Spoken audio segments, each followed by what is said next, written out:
6 Days of Terror. The psychological experiment that shocked the world. August 1971.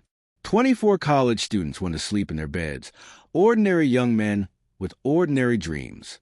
The next morning, some of them would wake up to the sound of sirens, police cars, handcuffs, mugshots, their lives about to change forever. But these weren't criminals.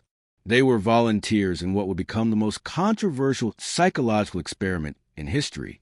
An experiment that was supposed to last 2 weeks. It barely made it 6 days. 6 days that would reveal something terrifying about human nature. Something that still haunts us today. What happened in the basement of Stanford University in the summer of 1971 wasn't just about psychology. It was about power. About what happens when good people are given absolute control over others. About how quickly the line between right and wrong can disappear. This is the story of the Stanford Prison Experiment. And I want you to ask yourself something as we go through this together. If you were given power over another human being, would you resist the temptation to abuse it? Or would you become the monster you never thought you could be? Leave your answer in the comments, because by the end of this story, you might be surprised by what you discover about yourself. The ambitious psychologist and the dangerous idea.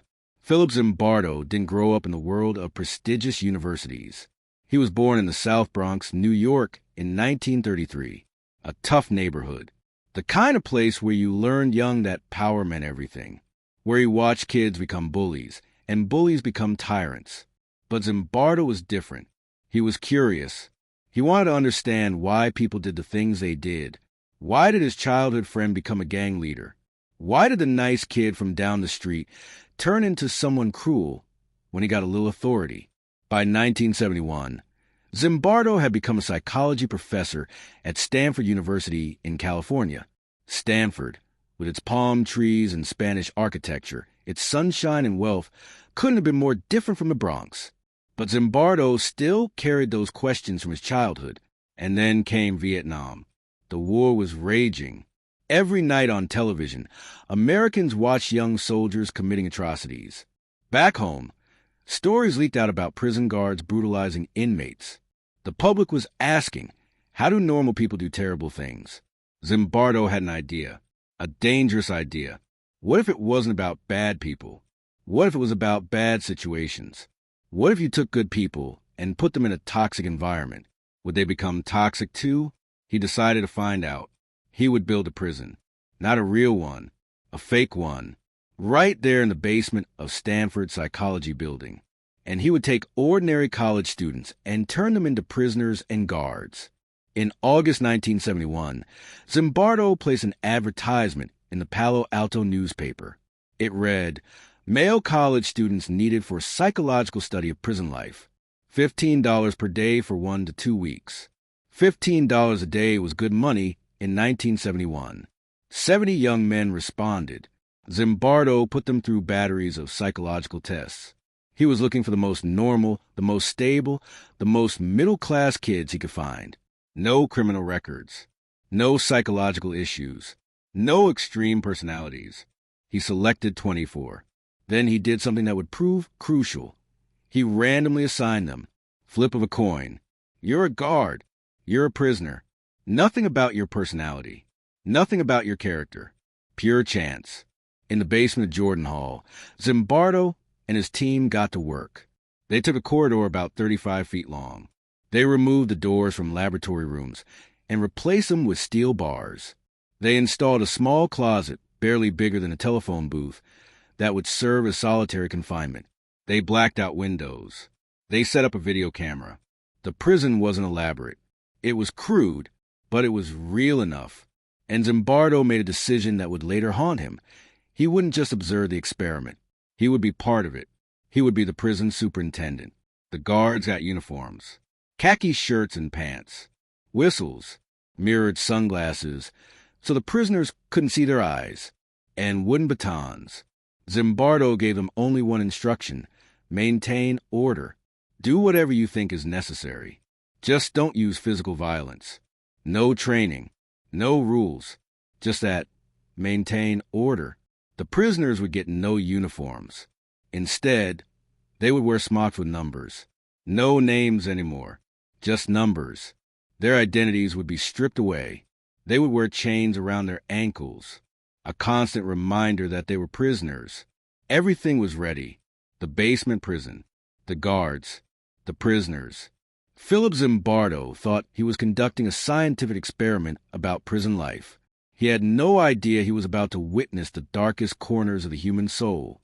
Sunday, August 14th, 1971. The experiment was about to begin. The transformation begins. First 48 hours. Sunday morning. 9 young men were at home, maybe reading the newspaper, maybe having breakfast, maybe thinking about the easy money they'd make over the next 2 weeks playing prisoner in some college experiment. Then came the knock at the door. Zimbardo had arranged something theatrical, something that would make this feel real. He contacted the Palo Alto Police Department. Real police officers, real police cars, real handcuffs. One by one, the prisoners were arrested at their homes. Neighbors watched from windows as police officers put these young men in handcuffs, charged them with armed robbery, read them their rights, put them in the back of patrol cars. At the police station, they were fingerprinted, photographed, the whole process. Then they were blindfolded and driven to Stanford, to the basement, to their new home. When the blindfolds came off, they were standing in front of 3 cells, tiny rooms with steel bars. The guards were waiting, mirrored sunglasses hiding their eyes, batons in hand. The prisoners were stripped, searched, deloused with spray, given their smocks and numbers. Prisoner 8612, Prisoner 819, Prisoner 416. No more names. The first few hours felt like a game. The prisoners joked with each other. The guards seemed unsure of themselves. Some of them felt ridiculous in their uniforms. This was just an experiment, right? A way to make some money and help out with research. But that didn't last long. One guard stood out from the beginning. The other guards would later call him John Wayne, though that wasn't his real name. He was a tall kid with a southern accent who took to his role immediately. He didn't feel ridiculous. He felt powerful. By the second day, John Wayne had invented a whole repertoire of punishments.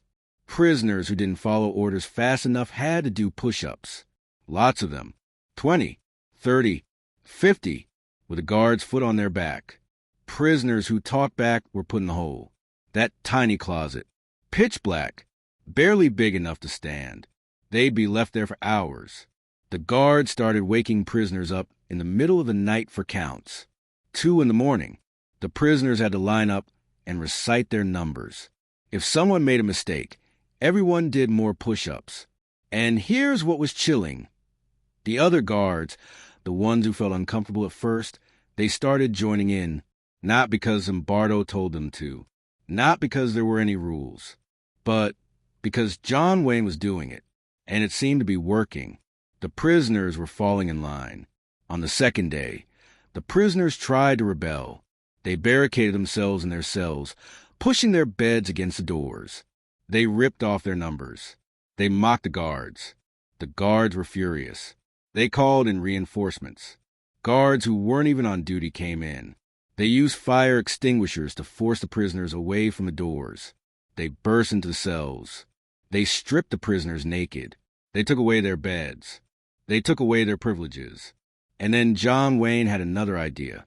They would create a privilege cell. Some prisoners would get their beds back, better food, permission to wash, but only if they informed on the others, only if they showed they could be good prisoners. It was psychological warfare, and it worked. The prisoners turned on each other. They stopped trusting each other.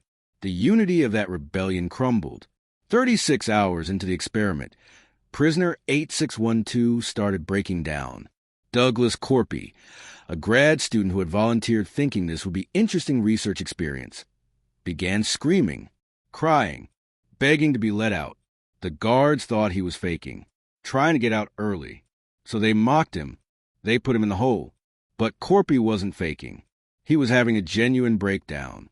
Finally, Zimbardo let him out, the first prisoner to leave. Only 36 hours in, and already they'd broken someone. The experiment was supposed to last 2 weeks. But already, Something was going very, very wrong. The guards were becoming sadistic. The prisoners were becoming broken. And nobody seemed to notice that this wasn't research anymore. This was something else entirely. What did you think of what you've seen so far? Do you think you would have been different? Would you have stood up? Or would you have gone along? Think about it, and let me know in the comments. Hell takes hold, days 3 and 4. By the third day, something had fundamentally changed in that basement. This wasn't 24 college students playing roles anymore. The guards had become guards. The prisoners had become prisoners. And the line between experiment and reality had vanished. The guards escalated everything. The middle of the night counts became longer, sometimes lasting for hours. Prisoners forced to stand at attention, while guards screamed at them. Anyone who showed defiance did push-ups until they collapsed. But the physical punishments weren't the worst part. It was the psychological torture. The guards forced prisoners to clean toilet bowls with their bare hands. They made them repeat humiliating phrases. They made them sing songs mocking themselves. And then there was the sexual humiliation. The guards made prisoners simulate homosexual acts, made them get on their hands and knees while other prisoners simulated mounting them, all while the guards laughed and jeered. These were college students, kids from good families, middle-class backgrounds, no history of violence, no history of cruelty. But give them uniforms, give them power, give them anonymity behind mirrored sunglasses, and they became monsters. On day 3, a new prisoner arrived, prisoner 416. His real name was Clay Ramsey. He was replacing Douglas Corpy, who had broken down. Clay was a conscientious objector. He'd gone on a hunger strike to protest the Vietnam War. He knew how to resist authority. The guards hated him immediately. Clay refused to eat, not as a political statement this time.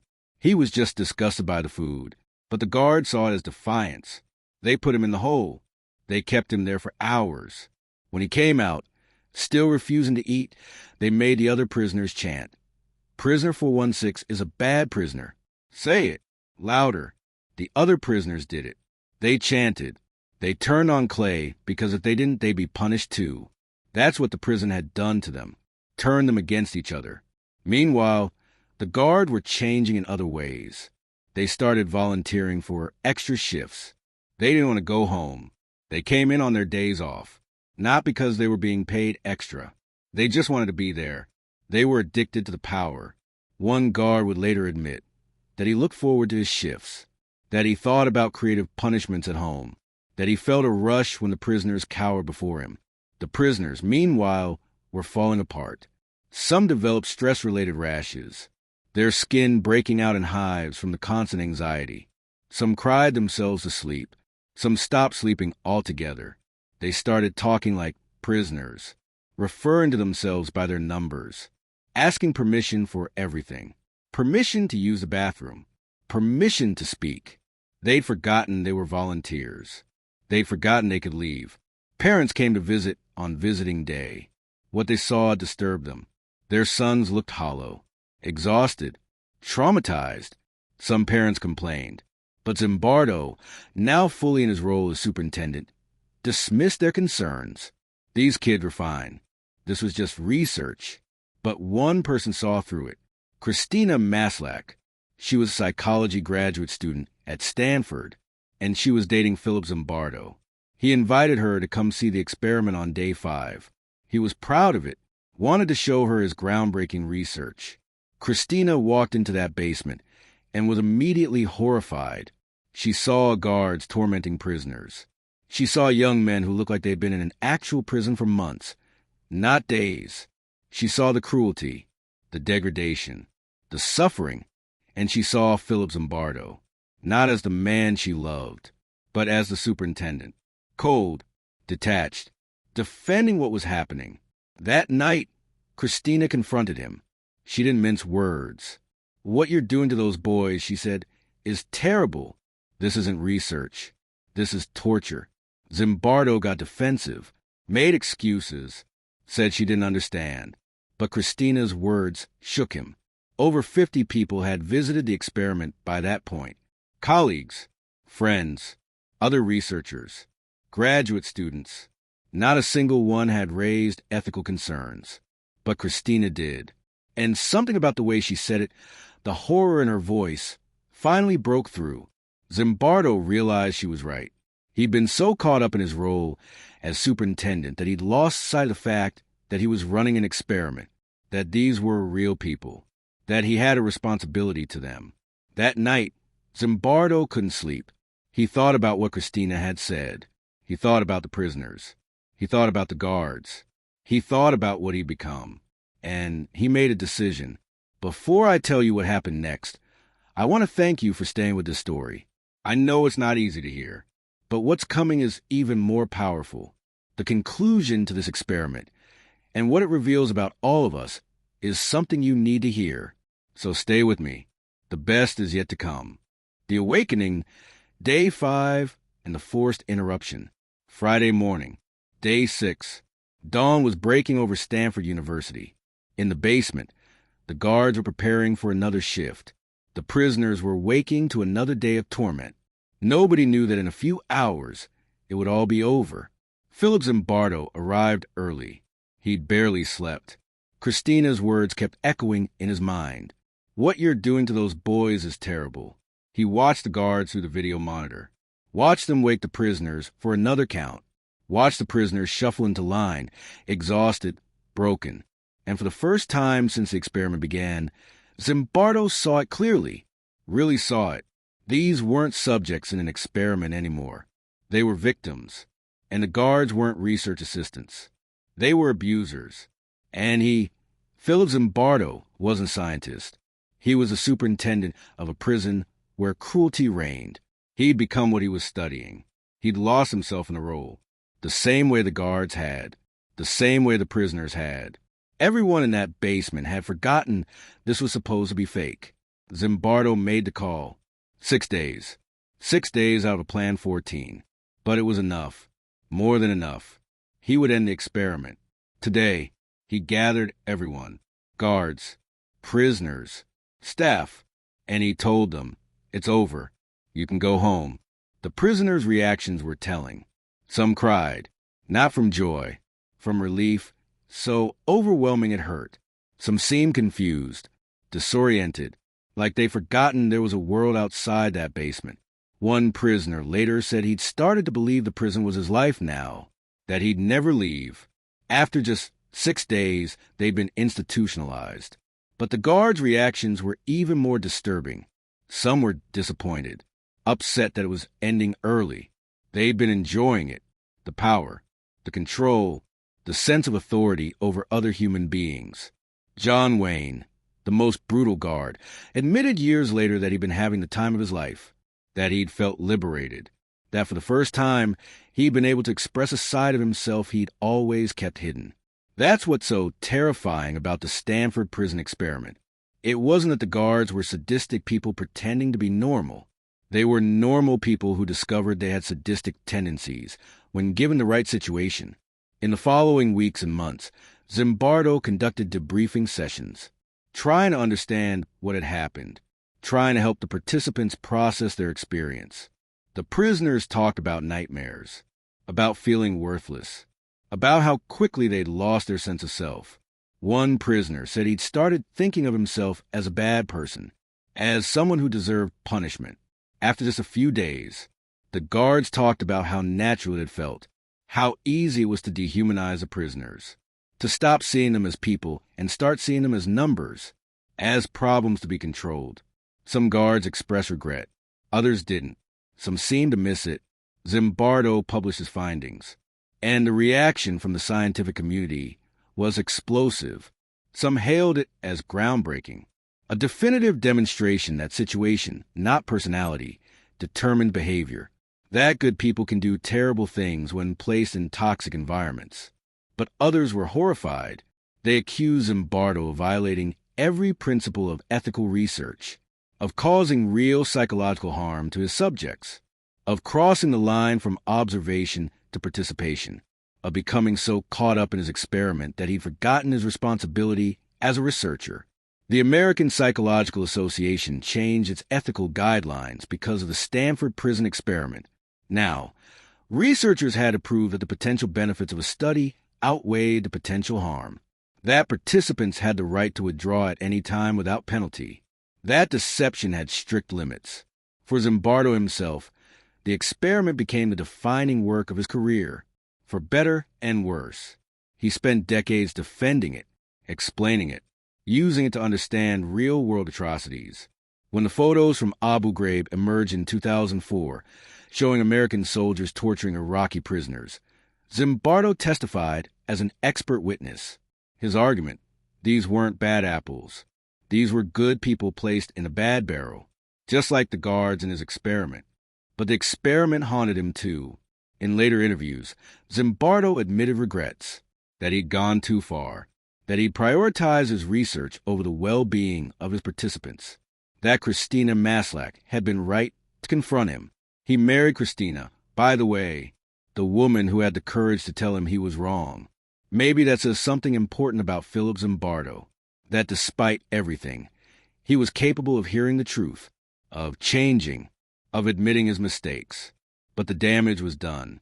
6 days in a basement in 1971 had left scars that would last lifetimes. The dark legacy and revelations decades later. For decades, the Stanford Prison Experiment stood as one of the most famous studies in psychology. It was taught in every intro psych class, referenced in countless textbooks, used to explain everything from military atrocities to corporate corruption to police brutality. The lesson seemed clear: put good people in a bad situation and they'll do bad things. It's not about individual morality. It's about systems, environments, the power of the situation. Zimbardo became a celebrity in the psychology world. He wrote books, gave TED Talks, appeared on television. He used the experiment to explain real-world horrors: the Holocaust, genocides in Rwanda and Bosnia, the torture at Abu Ghraib. His message resonated. It was oddly comforting in a way. If evil is situational, then we're all potential victims of circumstance. We're not responsible for our actions in toxic environments. We're just responding to the situation we're in. But then, in 2018, something changed. A French researcher named Thibault Letexier got access to the archives, the complete recordings, the full transcripts, the internal memos, everything Zimbardo had kept for decades. What Letexier found was explosive. The experiment wasn't as spontaneous as Zimbardo had claimed. Audio recordings revealed that guards had been coached, encouraged to be tough, pushed to create a hostile environment. This wasn't just about situation. The researchers had actively shaped the situation. David Jaffe, one of Zimbardo's graduate assistants, admitted he'd worked with the guards to devise harsh tactics, that he'd specifically told them to create feelings of frustration and fear, that the whole prison atmosphere was engineered, not emergent. Then came more revelations. Some prisoners admitted they'd been acting, exaggerating their distress, not because they were traumatized, but because they thought that's what the experiment needed. They wanted to help Zimbardo prove his hypothesis. Douglas Corpy, prisoner 8612, the first one to break down, he later said he'd been faking. He wanted out early so he could study for an exam. The famous scene of him screaming and crying? Performance. This doesn't mean nothing real happened in that basement. The cruelty was real. The abuse was real. Some prisoners really did suffer. But the neat narrative that ordinary people automatically become cruel when given power, that started to unravel. Critics began questioning the scientific validity of the whole experiment. It wasn't a controlled study. It was more like a piece of theater, with the researchers as directors, the guards as actors following stage directions, and the prisoners trying to give a good performance. But here's what's interesting. Even with all these revelations, even with the questions about methodology, the core question remains powerful. Because even if the guards were coached, even if some prisoners were acting, real cruelty still emerged. Real people still did terrible things to other real people. In 2020, journalists tracked down the participants, men now in their 70s, and the interviews were revealing. Some former prisoners said the experiment had minimal impact on their lives. They moved on, had careers, families. The 6 days were just a weird experience from college, but others carried scars, nightmares that persisted for years, difficulty with authority, problems in relationships. One former prisoner said he'd never been able to fully trust people in positions of power again, that the experiment had shown him how quickly power corrupts. The guards had mixed feelings too. Some expressed deep regret, said they were ashamed of what they'd done, that they'd learned a terrible lesson about themselves.